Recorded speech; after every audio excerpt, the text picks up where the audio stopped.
Dean, were you able to watch last night? I watched bits of it. Yeah, we had a club Brentford evening, so went to visit a few of the fans. So I've taped the game, so I caught the last 25 minutes of it. That's for sure. What do you think of Sheffield Wednesday? Well, they've got really good players. We knew that anyway. They've got a relatively new manager. Joss went in, the late part of last season, second half of last season, and you can see a lot of the stuff that he's took into the team that's starting to come out now. They're playing some good football, and you can see certainly a lot of patterns in their play.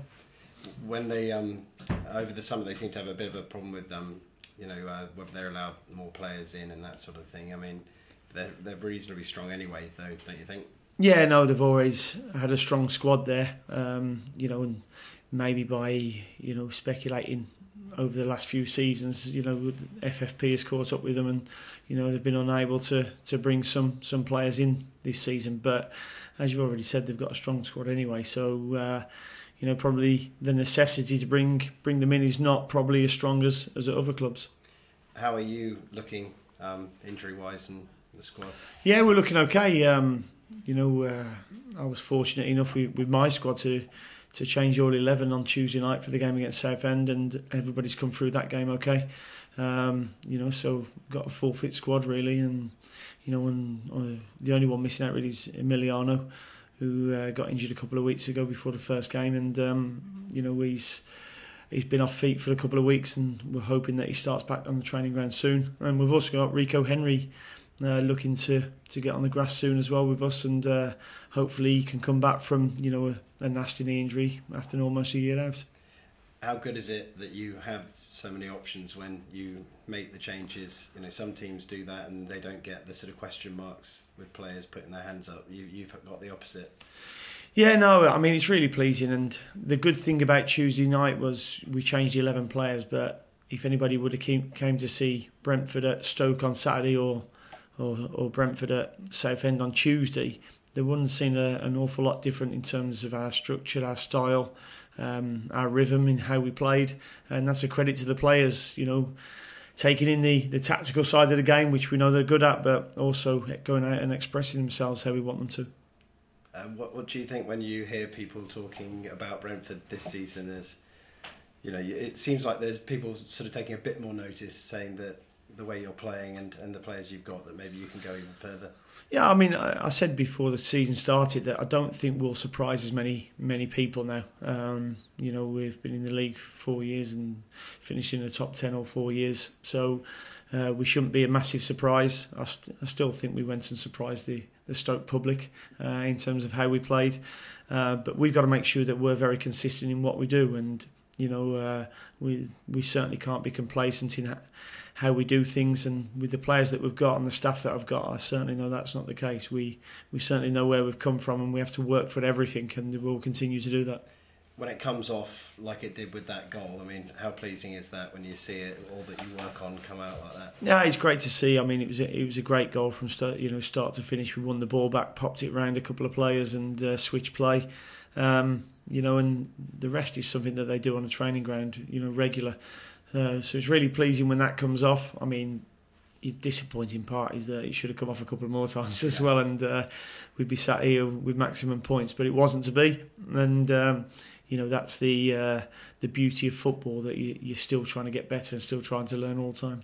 You matched Watford for a long spell in that pre-season game, and you've shown that you can do it against Stoke, who've got what could quite easily be a Premier League team, given that a lot of them have stayed and they've added a lot. So how pleasing is that as well? Yeah, no, it's very pleasing, and I've been able to keep the same team for the first couple of games, and then I stick 11 in at Southend and they give me big problems. But as you saw, the game against Watford was a very changed team from the previous pre-season games and the first game of the season. So we've got things on an even keel. Everybody knows their role within the team, their responsibilities, and the need to go and work hard.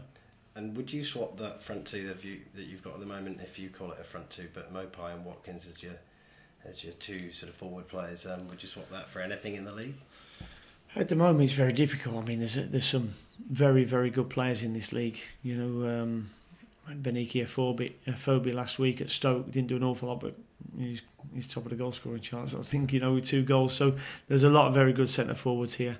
We believe that we've got one that's good in Neil Mopai, and who's still got a lot of development to his game. He wants to get better, and also Ollie Watkins, as you've said as well, he's scored a couple of goals already this season to add to the goals he scored last season. This is only his 2nd season in the Championship, so we believe that there's a lot of potential in the forward players we've got, and hopefully they can go and fulfil that this season. And that's not adding, Sergi Canos into the equation, Alan Judge and Saeed Ben Rama, who's come through, and young Marcus Force, who got on the score sheet on Tuesday. I know you were busy last night, but you obviously drew Cheltenham as well in the League Cup. What do you think of that? Yeah, no, it's a game that I'm looking forward to, and all the players should be. The League Two team who went through on penalties, I believe, against Colchester. So it presents us with another challenge. On paper, people will say that it's one of the easier draws, but we know that no game's easy, and certainly I've crossed swords with Gary Johnson's teams before, and they'll be a tough team to play. But it's an opportunity to get through to the next round. And I heard one of the other managers say that it's better for the players than than training during the midweek. Do you go along with that? Do they look forward to that much? No, certainly, yeah. I mean, just having the 3-game week this week was good for the players, especially.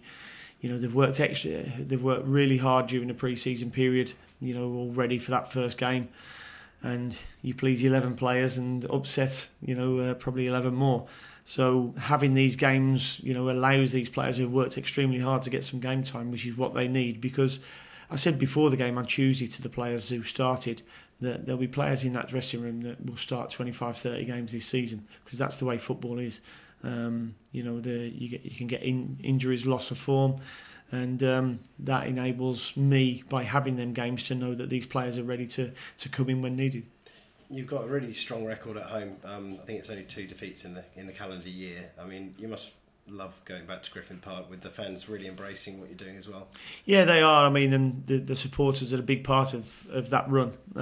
They get behind us when things aren't going with us. But when things are with us, they're unbelievable, and the players feed off that. We want it to be a fortress. We've had a really good start to the season there against Rotherham, and we have a tough game now on Sunday against Sheffield Wednesday, who will certainly sell it out. I believe they took 2,000 fans to Sunderland last night on a Thursday evening, so I'm sure they've sold out already against us.